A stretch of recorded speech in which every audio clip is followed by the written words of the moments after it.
Hola amigos, hoy vamos a tener un programa muy interesante hablando de economía, viene la recesión, cómo va a estar la inflación, de política, las elecciones, la oposición, Morena, quién podrá quedar y con un gran invitado. Pero antes me voy a presentar, soy Francisco Rodríguez Aguirre, presidente de Smart Speakers, el principal buró de conferencistas, y me acompaña mi amigo Mauricio.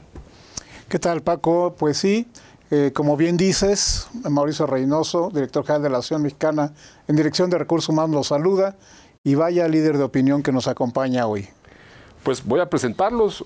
Él es Carlos Elizondo, él es profesor de la Escuela de Gobierno del Tecnológico de Monterrey, es maestro y doctor en Ciencia Política por la Universidad de Oxford, escribe semanalmente en El Reforma, conduce el programa Primer Círculo, los lunes en ADN 40, y además fue director general del CIDE y embajador de México ante la OCDE. Carlos, ¿cómo va la economía internacional? ¿Qué tal? Gracias por la invitación a ambos. Mira, la economía internacional está en un momento de quiebre, no sabemos si el proceso de contención de la inflación que vimos el año pasado con la subida de las tasas de interés, que tuvo una serie de repercusiones en los mercados financieros y que empezó a temperar el crecimiento en los Estados Unidos, está entrando ya en su ciclo final o no. Esa es realmente la pregunta. Hemos vivido los últimos 12 meses con la sombra inflacionaria y con la sombra de la recesión. La segunda sombra no se ha materializado. Sí. La primera resultó mucho más complicada de lo que los economistas lo veían en el 21, que parecía que iba a ser un ciclo más corto. Transitoria, ¿no? Todo es transitorio, sí. Pero más cortamente transitoria. Sí. La guerra, la invasión rusa a Ucrania, pues desquició esto, más probablemente una demanda muy fuerte, sobre todo en Estados Unidos y en Europa. Pero este año, para contestar tu pregunta, este año yo creo que deberíamos de ver un ciclo todavía más apretado que el 22 en materia de crecimiento, pero deberíamos estar ya saliendo del ciclo inflacionario y también saliendo del ciclo de tasas altas de interés, con una Europa menos comprometida y presionada a lo que se imaginaban los expertos por la subida de los precios de los energéticos en el invierno, y con una China que decidió salir del confinamiento, que está en la parte más dolorosa de muertes, enfermos, pero que deberá estar saliendo pronto, y con esta irrupción nuevamente de China en la economía mundial, debemos de ver cierto potencial de crecimiento. Interesante, si ver los pronósticos, la mitad del crecimiento esperado para el mundo el año en curso, ya el 23, se va a explicar por lo que se espera una fuerte recuperación en la India y en China. Gracias. Comentas el tema inflacionario, que podemos empezar a ver la curva descendiendo, en fin. Particularmente me da la atención de los datos que he escuchado y que he leído es sobre la inflación en Estados Unidos. ¿Cuál es tu perspectiva respecto a los tiempos en Latinoamérica, México y Sudamérica, con las diferentes problemáticas de cada país? ¿Veremos la misma velocidad, más lento? ¿Cómo lo estamos viendo? Mira, en el caso de México, empecemos por el vecino, pues está muy influido por los Estados Unidos. Nuestro ciclo inflacionario se está pareciendo mucho al de Estados Unidos, aunque el de Estados Unidos está bajando más rápido que el nuestro. El nuestro ha sido en un contexto de menor crecimiento, entonces te habla de problemas de oferta, que aún con bajo crecimiento, fue muy bueno el del año pasado, 3%, pero sigue siendo una recuperación donde apenas llegamos ahora a los niveles que generamos de PIB al arranque de este sexenio. Entonces se ha perdido mucho, mientras que Estados Unidos está bastante por arriba del nivel de PIB que tenían en el 18. Entonces en México hay un problema de falta de inversión y de falta de crecimiento muy importante, que en el ciclo de subida de tasas de interés pues ha comprometido aún más la disponibilidad de la inversión. Entonces, pero a la pregunta de la inflación, deberíamos estar viendo una caída, quizá menos rápido de la que se esperaba en diciembre. Y la de Estados Unidos probablemente será un poco más rápida que la mexicana. El resto de América Latina, pues voy a pasar por los países más poblados. En el caso de Brasil de hecho es la que primero tiene un ciclo a la alza, es donde el Banco Central reacciona más pronto y va adelantado en la caída de la inflación. Argentina pues, es un caso realmente pues, aparte, hay un desequilibrio macroeconómico histórico. El caso de Chile también hay una reacción bastante buena, al igual que en Colombia, se asemejan más a los ciclos del resto de los países, pero el mundo en general estaría esperando ese ciclo. Si eres un país muy vinculado a la economía mundial, te tendrás que parecer, idealmente, si estás manejando bien tu macro, a ese ciclo. Se ha estado hablando del fantasma, ¿no? Ahí viene la recesión, ahí viene, ¿no? Y pues no ha llegado, ¿no? ¿Tú crees que vaya a llegar? Y si se da, ¿qué tan profunda podrá ser? Sí, la buena noticia es que no ha llegado, ya hay que subrayarlo, porque este programa, al arranque del año pasado, pues la sombra de la recesión se veía muy oscura. Sí. ¿Y por qué no ha llegado? Quizá valdría la pena reflexionar un poco, porque es un ciclo bien extraño. Porque normalmente cuando empiezan a subir las tasas de interés en Estados Unidos, pues empieza a caer la actividad económica y empieza a caer tu trabajo, tu área. Sí. El desempleo empieza a subir, sí. Empieza a haber un exceso de gente sin trabajo y eso baja los precios de los salarios. Y hoy estamos en un ciclo económico en Estados Unidos muy raro, porque aunque la economía ya se ha desacelerado, sí. Claramente se ha desacelerado y probablemente seguirá desacelerándose un poco, pero el mercado de trabajo continúa muy robusto. Aunque oímos de los despidos de las grandes empresas de tecnología, el mercado de trabajo en su conjunto sigue estando más apretado que en el pasado. Es decir, hay más demanda de trabajadores que oferta de trabajadores, ¿no? Y eso me gustaría entender cómo lo ves tú, Mauricio, porque creo que es una parte muy rara del ciclo. Por eso es que parecería que no vamos a llegar al tipo de recesión que normalmente se asocia con la subida de la tasa de interés. Entonces, yo no sé si vaya a haber recesión, es una cosa...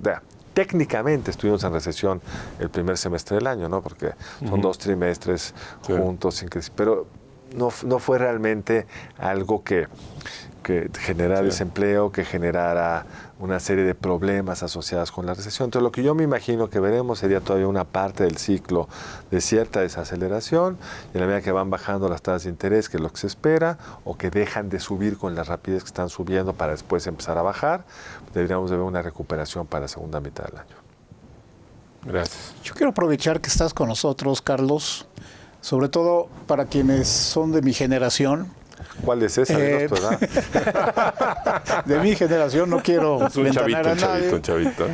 Pero yo recuerdo a mi papá y cómo sufría con crisis de fin de sexenio, ¿no? El tiempo está pasando demasiado rápido, los tiempos políticos vienen muy acelerados. ¿Cómo estás viendo el panorama en cuestión de una posible crisis como alguna vez vivimos en este país de finales de sexenio? Sí, hay que recordar a nuestro público que era eso, que también mi papá sufrió mucho con ellos. Sí. 76, una evaluación, así es, donde el peso pasa de 12 a 20, dura, pero más o menos rápida y manejable.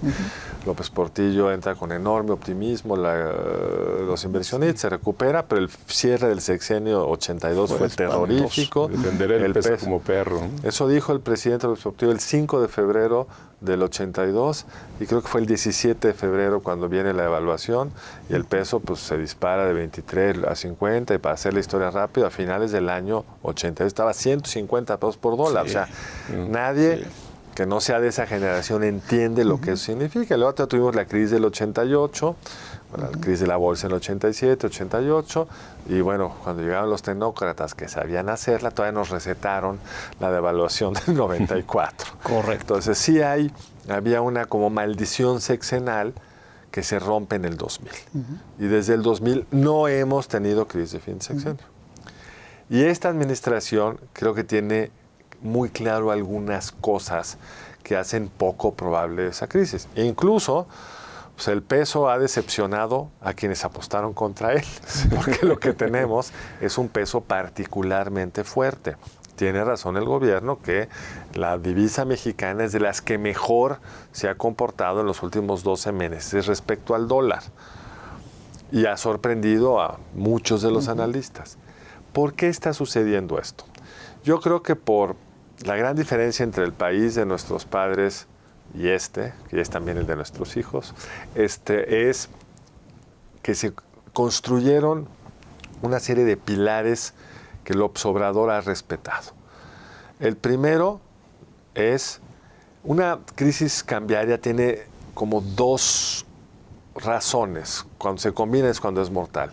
Exceso de gasto en el país y falta de dólares por déficit de cuenta corriente, porque estamos exportando menos de lo que importamos, viajando más de lo que vienen los turistas extranjeros, etc.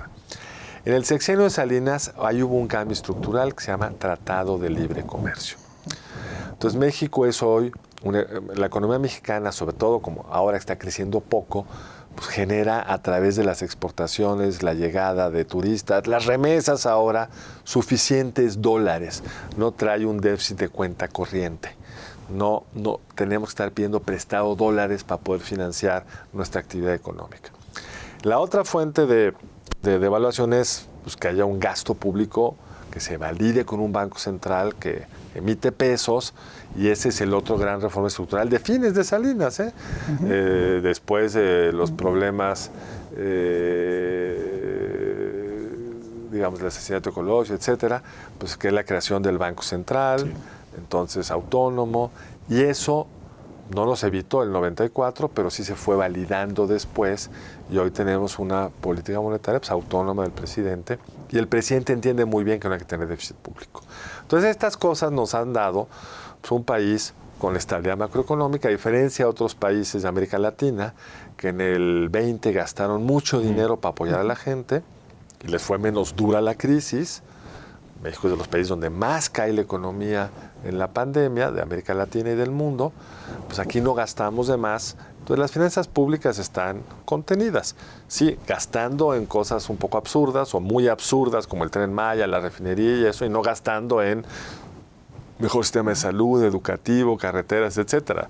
El balance se logra de forma un poco dura frente a ciertos temas, pero hay un balance que no creo que se pierda de aquí al fin de la administración, no que se pierda esta ventaja comercial que México tiene en América del Norte, con exportaciones muy sólidas hacia el norte del Río Bravo, y no creo que se pierda tampoco la autonomía del Banco Central. Entonces creo que lo que vamos a tener es un ciclo como el que hemos tenido desde el 2000, que es pues alguna volatilidad, quizá si las elecciones son inciertas, pero nada de qué preocupar. Nada como en aquella época.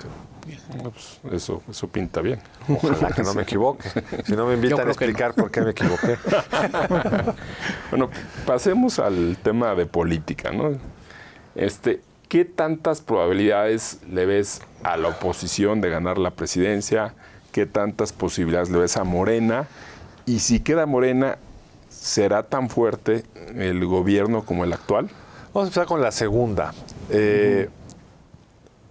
La gran diferencia de México con casi todas las democracias y ciertamente con las de América Latina es la cláusula de la no reelección.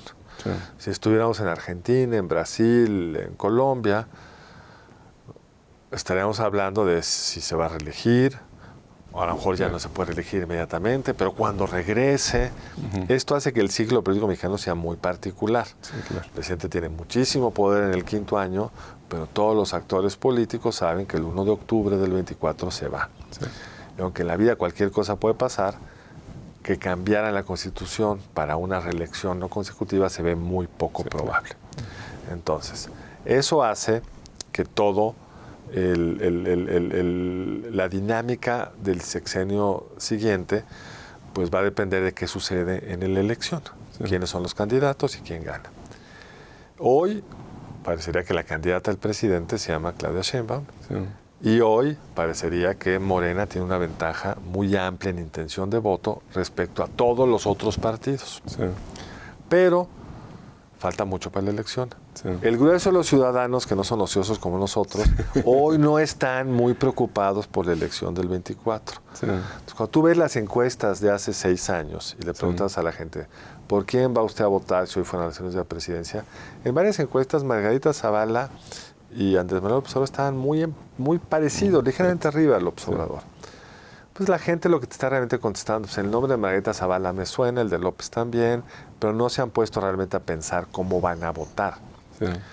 Entonces, pues hoy las encuestas sí te dicen, uno, que Morena tiene una gran ventaja y que los dos candidatos con mejor reconocimiento de nombre y mejor intención de voto se llaman Claudia Sheinbaum y Marcelo Ebrard.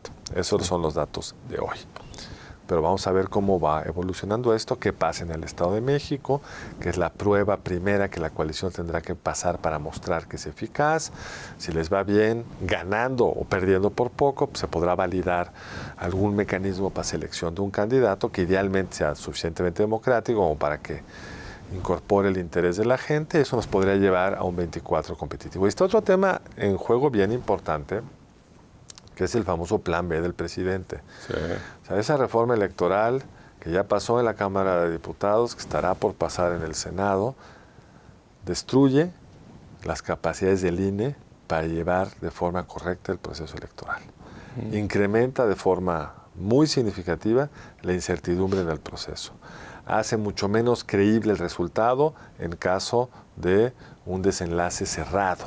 Sí. Entonces, yo creo que es probable que la Suprema Corte declare inconstitucional algunos de los cambios más importantes de esta ley y que por lo tanto tengamos elecciones en el 24, pues con los instrumentos institucionales que hemos construido en los últimos 30 años. Sí. Pero no se puede descartar que algo pase, que aprueben muy tarde en el Senado esta reforma, que no dé tiempo para analizarla, porque no puede haber cambios a la estructura legal electoral después del 1 de junio. Entonces ahí hay un gran signo de interrogación. Pues vaya escenario, ¿no, mi querido Paco? Nos queda un minuto, Carlos, y no quisiéramos despedirnos sin que nos digas cuál o cuáles son las oportunidades que tenemos como país, como sociedad. ¿Qué es a lo que tú le apostarías? Mira, ese es lo que es increíble, qué bueno que lo preguntes, Mauricio. Gigantescas. Es el famoso nearshoring, el tema de que el mundo se está desacoplando un poco en materia de comercio, que México pues, está junto a Estados Unidos quiere tener cerca una serie de insumos, el hecho que en Estados Unidos hay poca disponibilidad de gente, abre hoy una oportunidad increíble en México para la inversión industrial, manufacturera y pues, todos los servicios conexos. El reto mayor es que no hay electricidad suficiente. La oportunidad mayor que tendrá el siguiente presidente sería quitar ese obstáculo autoimpuesto absurdo que nos hemos puesto y con ello pues poder detonar una inversión manufacturera que ya estamos viendo en varias ciudades del país. Sí. Desde la capital pues lo vemos todo con el smog capitalino, pero pues Monterrey, Tijuana están viviendo un boom y ese boom se explica por eso y eso genera oportunidades que todos los que se dedican a invertir tendrán que estar evaluando en qué momento podría ser interesante entrar. Y un empleo mucho mejor pagado, ¿no? Y empleos que en general tienden a ser mejor pagados. Ahí la política del presidente López Obrador ha ayudado a tener salarios un poco mejores. Pero en fin, creo que se nos acabó el tiempo, pero regreso el día que quieran para hablar de esto.